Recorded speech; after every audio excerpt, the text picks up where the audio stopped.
نحمده ونصلي على رسوله الكريم اما بعد فاعوذ بالله السميع العليم من الشيطان الرجيم من همزه ونفخه ونفثه بسم اللہ الرحمن الرحیم۔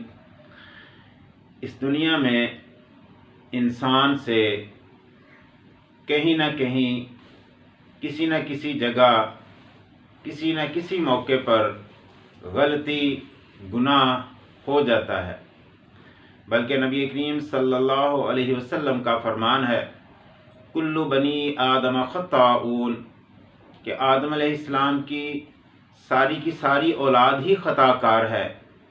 انسان کا مادہ ہی نسیان سے ہے، یعنی بھول سے، انسان سے بھول ہو جاتی ہے، کمی، کوتاہی، گناہ کا معاملہ ہو جاتا ہے۔ اسی طرح انسانوں کے ساتھ بھی انسانوں کے دوسرے رویے یہ کبھی غلط ہو جاتے ہیں، کبھی ایک دوسرے کی حق تلفی ہو جاتی ہے۔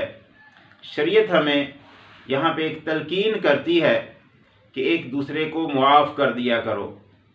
حضرت عائشہ رضی اللہ تعالی عنہا نبی کریم صلی اللہ علیہ وسلم سے پوچھتی ہیں، اللہ کے رسول صلی اللہ علیہ وسلم، لیلۃ القدر کو اگر میں پالوں تو مجھے بتائیے میں اللہ سے کیا مانگوں؟ نبی کریم صلی اللہ علیہ وسلم فرماتے ہیں کہ عائشہ، اللہ سے یہ دعا مانگو، اللہم انکا عفو تحب العفو فاعف عنی، کہ اے اللہ تو معاف کرنے والا ہے، معافی کو پسند کرتا ہے، مجھے بھی معاف فرما دے۔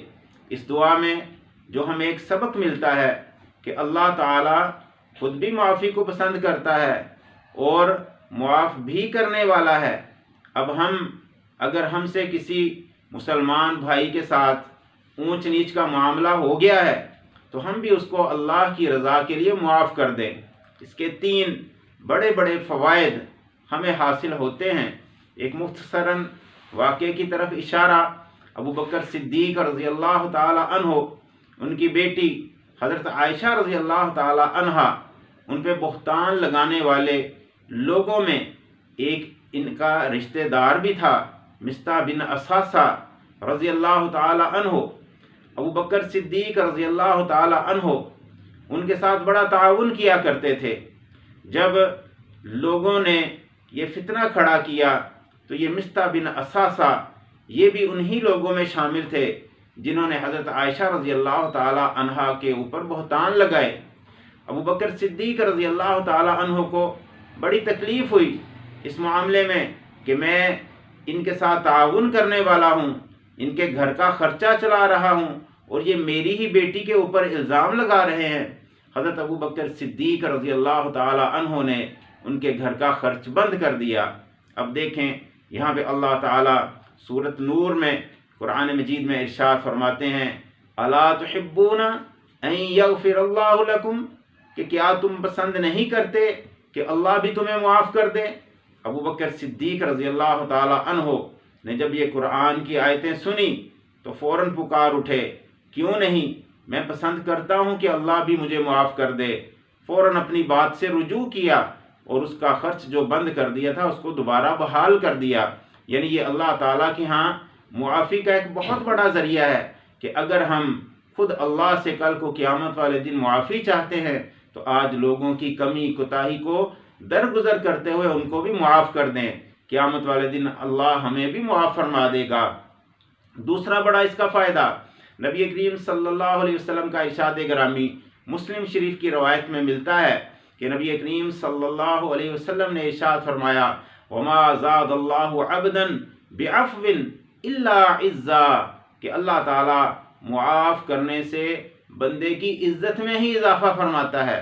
ہم یہ نہ سمجھیں کہ ہم نے معاف نہیں کرنا، اسی میں ہی ہماری عزت ہے، اسی میں ہی ہماری بڑائی ہے، اگر ہم نے معاف کر دیا تو ہم تو نیچے ہو گئے۔ نہیں، نبی کریم صلی اللہ علیہ وسلم کا فرمان ہے کہ معافی دینے سے، معاف کرنے سے اللہ تعالیٰ عزت میں ہی اضافہ فرماتا ہے۔ یعنی دوسرا بڑا فائدہ اس کا یہ ہوگا کہ اللہ کی نظروں میں، دنیا میں بھی، انسانوں کی نظروں میں بھی اور قیامت والے دن بھی اللہ تعالی ہمیں اس معافی کے بدلے عزتیں عطا فرمائے گا۔ اور تیسرا بڑا فائدہ سنن ابی داود کی روایت ہے، نبی کریم صلی اللہ علیہ وسلم نے ارشاد فرمایا، جو بندہ حق پر ہونے کے باوجود بھی جھگڑا چھوڑ دیتا ہے، آپ نے فرمایا میں اس کو جنت کے اندر گھر کی ضمانت دیتا ہوں۔ اب یہ دیکھیں، جنت بھی اگر ہم دیکھتے ہیں کہ ہم حق پر ہیں، دوسرے بندے نے ہمارے ساتھ زیادتی کی ہے، اس نے کمی کوتاہی کا معاملہ ہمارے ساتھ کیا ہے، پھر بھی حق پر ہونے کے باوجود بھی ہم جھگڑا چھوڑ کے اسے معاف کر دیتے ہیں، تو یہ چیز ہمارے لیے کل کو جنت میں داخلے کا بھی سبب ہے۔ آئیں اپنی رنجشیں، اپنی دوسروں کے ساتھ لڑائیاں جھگڑے ان کو ختم کر دیں، اللہ کی رضا کے لیے دوسرے کو معاف کر دیں۔ اپنی طرف سے کسی کے ساتھ ظلم زیادتی ہو گئی، خود اس سے معافی مانگ لے، دوسرے کی طرف سے اگر اونچ نیچ ہو گئی ہے اس کو معاف کر دیں۔ یہ معافی کا معاملہ اتنا اللہ کے ہاں اجر والا ہے، اس کی وجہ سے عزت میں بھی اضافہ ہوگا، اس کی وجہ سے اللہ تعالیٰ بلندیاں بھی عطا فرمائیں گے، اس کی وجہ سے اللہ تعالیٰ جنت میں گھر بھی عطا فرمائیں گے۔ اللہ ہمیں عمل کی توفیق سے نوازے۔ وآخر دعوانا ان الحمد للہ رب العالمین۔